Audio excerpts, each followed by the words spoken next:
I personally don't believe that if you two were on the court at the exact same time and you were being Draymond and he was being Kenyon, if this was 2004, Dray, you would have had some issues. Stopped him, watch this. Kid on the handoff, back to Martin, right over Mutombo, two-handed. Not only Kittle's maneuvering, finds Martin. Oh, two-handed slammer and a foul. Oh my goodness. If you were playing with Kenyon, because I watched him club Karl Malone, I watched him club Tracy McGrady. Follow me hard was his way of trying to take me out of the game and, go about trying to hurt guys like that. He did the same thing to Karl Malone, and then he tried to take me out, which, I didn't appreciate that. I didn't talk no smack to nobody out there. I just went out there and played my game and said words. But if you would have talked like that to Kenyon in 04 when he was on the cover of Sports Illustrated with his chest out saying badass yellow boy, and the NBA told him he had to stop showing that tattoo when he would dunk on people. Goodness, Kenyon. Just watch. Y'all would have fought 100%.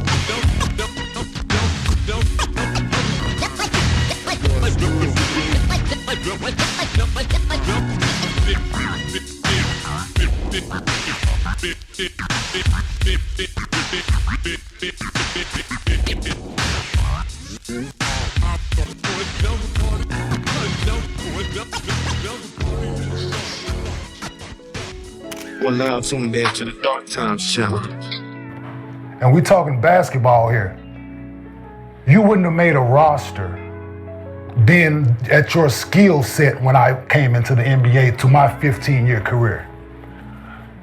There was nothing that you could have did with me, nor none of one of the power forwards that I named at their peak, at your peak of your career. Nothing that you could have done with none of us. You would have been an afterthought with that skill set. And so absolutely, no doubt about it. Kenyon Martin is in line when he says that Draymond Green would have been somewhat of an afterthought when he played in the 2000s. If you go down the list of power forwards in the 2000s, I think the power forwards in the 2000s is somewhat probably the golden age of power forwards. When we're talking about power forwards, dominant power forwards, the 2000s has to be hands down, no doubt about it, the golden age of power forwards. You got Tim Duncan, you got Kevin Garnett, Dirk Nowitzki, Paul Gasol, Chris Webber, Amari Stoudemire, Rasheed Wallace, Chris Bosh, Jermaine O'Neal, Elton Brand, Zach Randolph, Antoine Jameson, Karl Malone, Lamar Odom, Kenyon Martin, David West, Sean Marion, Carlos Boozer, Antoine Walker, Rashard Lewis, Paul Millsap, Josh Smith, Sean Kemp still played in the 2000s. Sharif Abdul-Rahim played in the 2000s. David Lee, Dennis Rodman still played in the early 2000s. You had Horace Grant still in the early 2000s. Antonio McDyess. And that's not even mentioning the dominant centers that played in the 2000s that Draymond Green would have had to face, like Kenyon Martin had to face. And so Kenyon Martin was in line when he said that.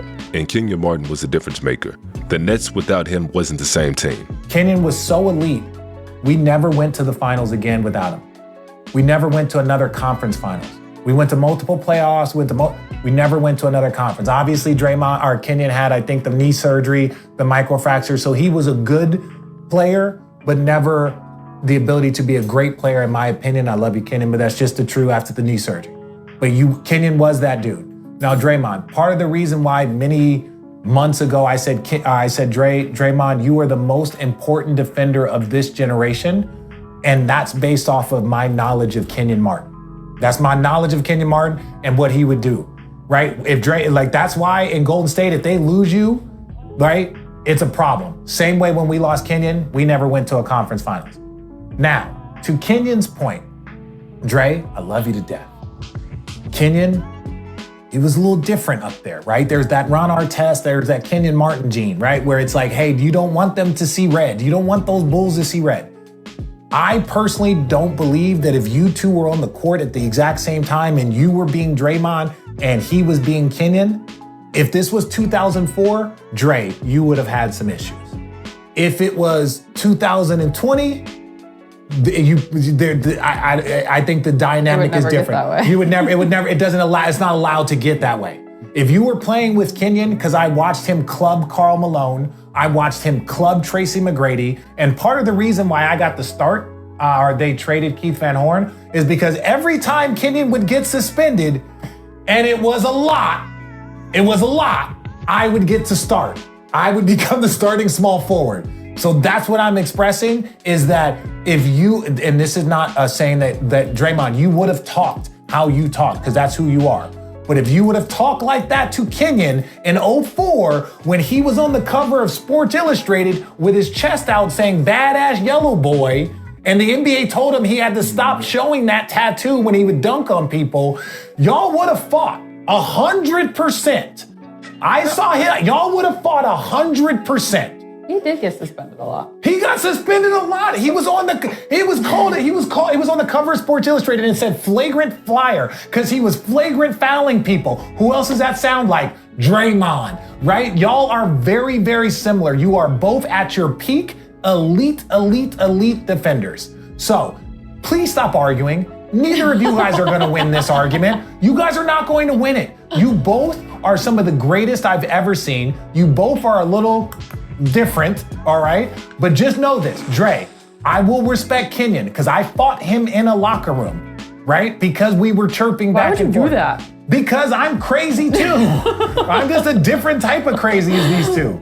But I'm just saying, Dre, if he would fight Tracy McGrady and he would fight Karl Malone and he would fight damn near anyone in the NBA, and I saw him do and talk to everyone that way, you and him would have fought.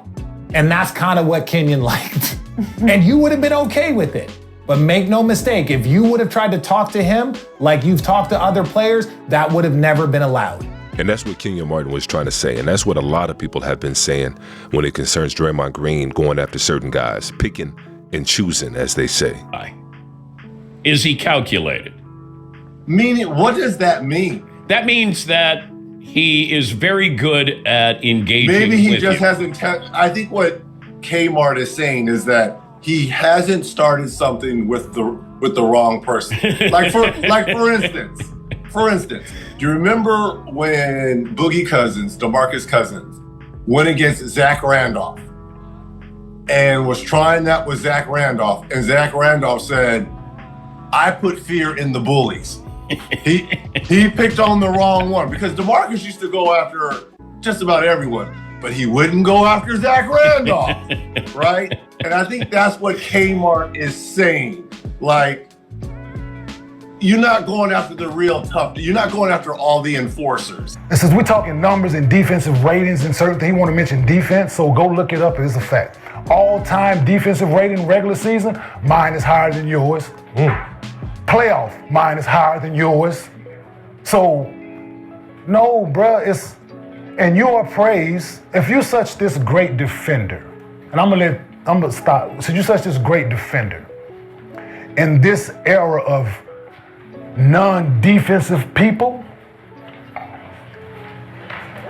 why don't you have more defensive player of the years? Since you're such this great defender, brother. In this era, the people who were known as defenders in my era, Bruce Bowen, Karolinko, these like, look, come on, like we're talking real basketball, man. And I have to go ahead and side with Kenyon Martin again on this one as well, because there's no way that Draymond Green is winning the Defensive Player of the Year in the era that Kenyon Martin played in. And that's the only reason why Kenyon Martin doesn't have a Defensive Player of the Year, because of the era that he played in. Kenyon Martin came in 2001, 2000, I believe.